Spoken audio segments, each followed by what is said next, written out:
सोलापूर येथील शैक्षणिक क्षेत्रात अग्रगण्य असणारी मुलींची शाळा म्हणजे सेवा सदन संस्था.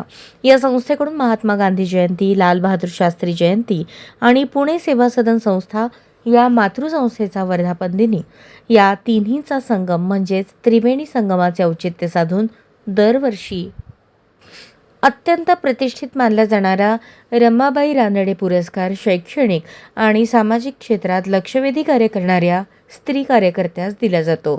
यंदाच्या वर्षी हा पुरस्कार सोलापूरच्या सामाजिक आणि शैक्षणिक कार्यकर्त्या डॉक्टर नभा अनिल काकडे यांना जाहीर करण्यात आला आहे.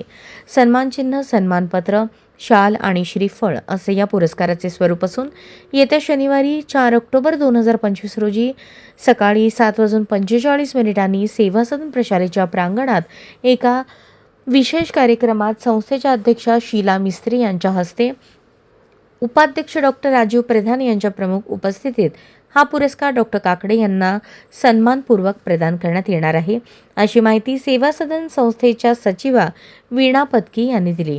डॉक्टर नभा काकडे यांनी अनेक वर्षांपासून शैक्षणिक आणि समाजसेवेच्या माध्यमातून आपले कार्य सुरू ठेवले आहे. एक प्राध्यापक म्हणून त्यांनी अनेक विद्यार्थ्यांना घडवले. त्यांचे अनेक ग्रंथ तसेच पुस्तके प्रकाशित झाली असून त्यातील बऱ्याच पुस्तकांना पुरस्कार प्राप्त झाले आहेत. ल.गो. काकडे एज्युकेशन फाउंडेशनच्या माध्यमातून त्यांनी स्त्रियांसाठी खूप मोलाचे कार्य केले आहे. डॉक्टर नभा काकडे यांचे कार्य हे ज्ञान, सेवा आणि समर्पण यांचा अनोखा संगम असून त्यांच्या कार्याचा यथोचित गौरव करणारा हा पुरस्कार आहे, अशी माहिती सचिवा वीणा पत्की यांनी दिली. अशाच नवनवीन अपडेटसाठी जनता राज्य न्यूज चॅनलला सबस्क्राईब करा, लाईक करा आणि शेअर करायला विसरू नका.